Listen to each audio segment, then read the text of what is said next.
آج کی کہانی کا عنوان ہے 12 شہزادیاں۔ قدیم زمانے میں ایک بادشاہ تھا جس کی 12 بیٹیاں تھیں، یعنی 12 شہزادیاں۔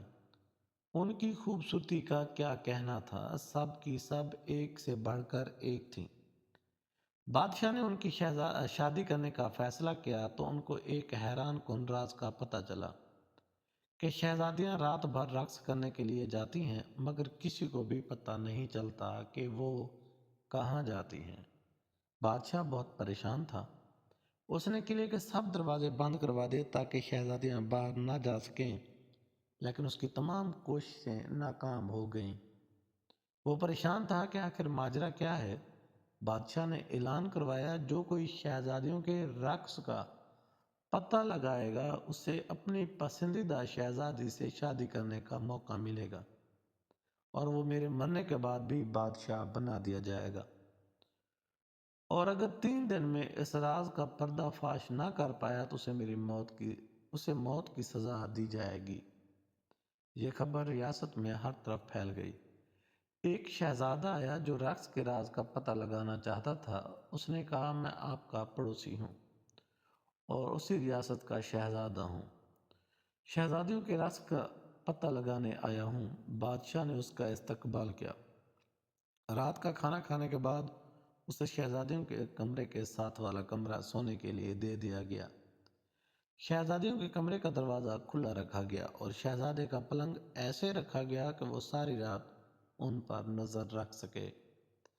رات کو شہزادیاں اس کے لیے شربت لے کر آئیں، جس کو پیتے ہی اسے نیند آ گئی۔ جب اس کی آنکھ کھلی تو شہزادیاں رقص کر کے واپس آ چکی تھیں۔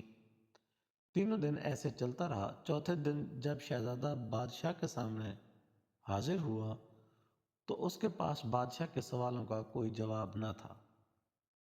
نتیجتاً بادشاہ نے اسے موت کی سزا سنا دی۔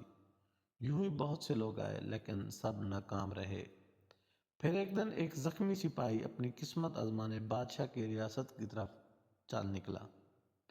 راستے میں اسے بڑھیا ملی۔ سپاہی نے بڑھیا کی مدد کی۔ بڑھیا نے بدلے میں اسے ایک پوشاک دی اور کہا، یہ پہن کر تم کسی کو بھی نظر نہیں آؤ گے، اور یہ بھی بتلایا جو جوس شہزادیاں تمہیں دیں وہ مت پینا۔ سپاہی بادشاہ کی ریاست میں پہنچ گیا۔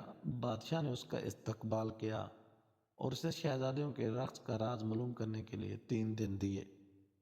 سپاہی چونکہ بہت ذہین تھا، اس نے جوس پی تو لیا مگر نگلا نہیں، کیونکہ اس کے منہ میں سپنج رکھا ہوا تھا۔ جیسے ہی شہزادی کمرے سے باہر نکلی، اس نے سپنج منہ سے نکالا اور سونے کی اداکاری کرنے لگا۔ شہزادیاں اس کو سوتا دیکھ کر خوش ہوئیں اور رقص کرنے کے لیے تیار ہو گئیں۔ سب سے بڑی شہزادی نے اپنے پاؤں زور سے اپنے پلنگ پر مارا تو وہ زمین دوز ہو گیا، اور پھر ساری شہزادیاں اس خفیہ راستے سے نیچے اترنے لگیں۔ سپاہی یہ سب دیکھتا رہا۔ اس نے بڑھیا کی دی ہوئی پوشاک پہن لی اور ان کا پیچھا کرنے لگا۔ آدھا راستہ اترنے کے بعد چھوٹی شہزادی کو شک ہوا، شاید کوئی ان کے پیچھے ہے، مگر پوشاک کی وجہ سے سپاہی کسی کو نظر نہیں آ رہا تھا۔ پھر وہ سب سے خوبصورت حصے میں پہنچ گئے، جہاں درختوں پر لگے پتے چاندی کے تھے۔ سپاہی نے ثبوت کے لیے ایک پتا توڑ لیا۔ اس کے توڑتے ہی ایک زوردار آواز آئی جس سے سب ڈر گئے۔ آگے سب پتے سونے کے تھے۔ سپاہی نے ایک سونے کا پتا بھی توڑ لیا اور آگے جا کر ایک ہیرا بھی ثبوت کے لیے لے لیا۔ پھر شہزادیاں ایک جھیل کے کنارے پہنچ گئیں، جہاں 12 شہزادے ناؤ میں اس کا انتظار کر رہے تھے۔ ہر ایک شہزادی ایک ایک شہزادے کے ساتھ بیٹھ گئی۔ سپاہی چھوٹی شہزادی کے ساتھ بیٹھا رہا۔ سب جھیل کے دوسرے کنارے پہنچ گئے، جہاں ایک عالی شان قلعہ تھا۔ وہاں ساز بج رہے تھے۔ اس کی دھن پر سب شہزادیاں رقص کرنے لگیں۔ صبح 3 بجے تک یہ سب چلتا رہا، جب تک ان کے جوتوں میں چھید ہو گئے، اور پھر سب واپس آ گئیں۔ سپاہی بھی جلدی سے بھاگ کر اپنے کمرے میں جا کے سو گیا کہ کسی کو شک نہ ہو۔ یہ سلسلہ کئی دن تک چلتا رہا۔ سپاہی ان کا تعاقب کرتا رہا، ثبوت بھی لاتا رہا، ان سے پہلے آ کر کمروں میں سو بھی جاتا، یوں کسی کو شک بھی نہ ہوتا۔